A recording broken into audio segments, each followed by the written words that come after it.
There's this thing that's going around the internet right now where wives or girlfriends are trolling their husbands or boyfriends by letting them know that Taylor Swift is the reason why Travis Kelce, her rumored new boyfriend, is famous. And you can see the annoyance in the face of the men who've probably been following this guy's career for the longest time, saying, of course not, this dude was famous from before. What are you talking about? So what do you think about Taylor Swift making Travis Kelce famous? I think that Taylor Swift fans are the most annoying people on the planet. Popular. He was like the most popular tight end on earth. Literally. Isn't it just crazy how Taylor Swift has put Travis Kelce on the map? Taylor Swift put Travis Kelce on the map? Yeah. Baby, that's not what happened. Travis Kelce is one of the most famous football players in the NFL right now. Like before he was dating Taylor Swift. Now, clearly the women are doing this to annoy their men, but let's face it, let's look at the numbers. Taylor Swift had already sold out a gargantuan world tour way before anybody had heard that she was dating this guy. But as soon as news came out that Taylor Swift was spending time with Travis, his jersey sales have exploded. Ticket sales to his games have gone up. So come on.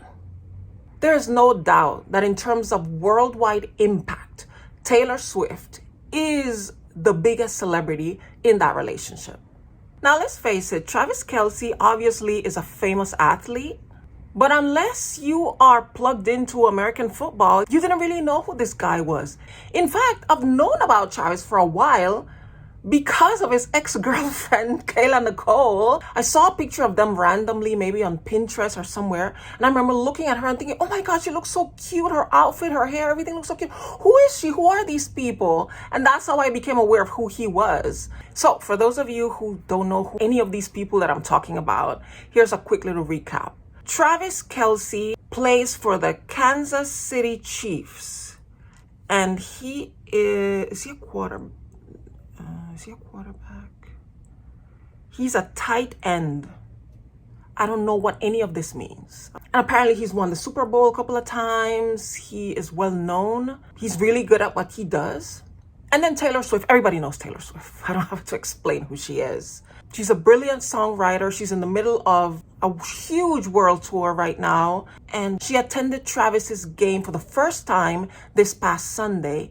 And there had been rumblings for a couple of weeks that they were seeing each other.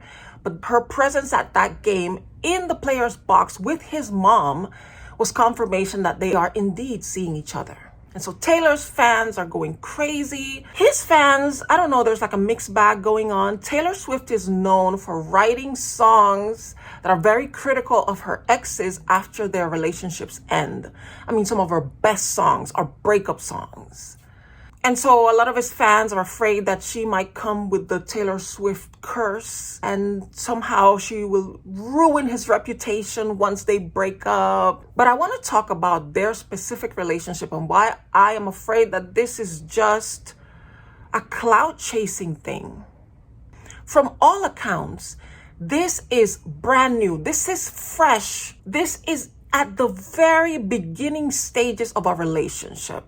In fact, a lot of people from the inside camps are saying that they're not really officially boyfriend and girlfriend. They're just getting to know each other. They're at the talking stage. But of course, these are two very famous people, so they're not going to do anything at the surface level. Everything is going to be huge and magnified.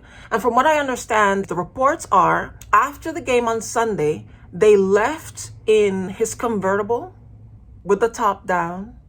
Then they went to this restaurant that Taylor Swift paid for so that she could clear out the place and have it all to themselves, so that they could have this date in private. And yet, we know all of this. Also, Travis and his brother have been doing a lot of talking. He and his brother have some kind of a podcast. The brother actually was the first one to spill the beans that they were even seeing each other. He's like, I can 100% confirm that they are seeing each other. And he made this announcement. And I believe that in a previous podcast episode, they were kind of alluding to it. But in the most recent episode, they obviously come out and talk about it. He also tweeted or made a statement thanking her for coming to the game, and he was using catchphrases that were lines from some of her songs. And I just think, Travis, my man, you are doing too much talking. You're talking too much. Well, this reminds me of a few months ago, Taylor was rumored to be seeing a Formula One race driver. I forgot his name. I think he's Spaniard. I'm going to put his name somewhere here. And when the rumblings started happening, this dude started putting out tweets and messages, talking and making little innuendos about her, and also using lines from her songs. And it was just so much. And turns out it wasn't even true. She wasn't even with him. But this guy saw an opportunity to raise his profile, to get some clout. But these are the kinds of red flags that really worry me when it comes to Taylor Swift. She seems to be the kind of girl that relishes when she's in a relationship, that she has to yell it from the rooftops, and she wants everybody to know, this is my man now. Look who I'm dating. Look who I'm with. She kind of has that Jennifer Lopez thing. Jennifer Lopez, J-Lo likes to do that as well. And Taylor is such a famous woman that she doesn't really have to do this. But she has this propensity to get attention through the men she's with. I mean, think about it. It is the basis of her fame. She became famous by writing very clever, very scathing songs about her exes. It's her golden touch. And so she really leans into the whole thing of, oh my gosh, I'm happy and I'm in love and I'm so happy. And then when things go sour, she leans into that even stronger. She really goes into it, and how unhappy and how she was wronged by this person, and she was done this and she was done that. And she has created a reputation for herself of somebody who will burn you when she's done with you. And at this point, the only kind of men she's going to be attracting are men who say, yeah, I'll take the burn. I will bask in the glow of it when it's a beautiful romantic campfire where we're both sitting down and enjoying the warmth. But when the time comes for things to end, I will fall into the flames. But at least I got the clout while it was nice. And that is really sad. Because you know who was the complete opposite of that? Her last meaningful relationship, Joe Alwyn. And this is why I believe that Taylor is going to need a couple of years to get over this man. Because not only was he the longest relationship she had, it seems to have been the most meaningful relationship. It came at a crucial time, when she was in a really dark place. It was that whole thing that she had the fight with Kanye and Kim, and then everybody started piling on, and she was referred to as a snake, and people were using snake emojis to leave comments under her posts. And it was a really dark time. And here came this very talented, very handsome, very unassuming young actor who came into her life and let her know through his actions, through his quiet demeanor, I'm not here for the clout. That man in 6 years never talked about her. If he mentioned her, it's because he was doing an in-depth interview and somebody asked him a question, and he must have answered very vaguely. But he never used Taylor for clout, for attention. You hardly ever saw images of them together. And it was them sneaking into a restaurant or sneaking out of a place, or they never had any red carpets together. It was very unassuming, very quiet. He clearly was interested in her. And one of my favorite songs of hers, Delicate, she says, my reputation has never been worse, so you must like me for me. And that really represented the relationship they have. Okay, the sun is in my face. I wanted to do this earlier, but I couldn't. Okay, this is the best I can do. What was I saying? Yeah, Joe Alwyn. He really, in my opinion, obviously I don't know these people. I don't know what was going on in the relationship. But so far, I think he was her perfect complement. She was the celebrity who is the one with the rowdy fans and the biggest celebrity in the relationship. She's always been the biggest celebrity in her relationship. And I wonder if that has been a problem for the male ego. I don't know. But Joe seemed to not have any problem just sitting in the background, going to her concerts, quietly standing with her family, enjoying the show, singing the songs, just playing the part of the supportive boyfriend, of saying, I have my career, I'm in film, you're in music, it's fine. If you're the biggest one, that's okay. As long as I get to do my little roles and I'm happy doing what I'm doing, I'm good. I'm here to support you. I'm here for you. And I don't know if Taylor's gonna find that again.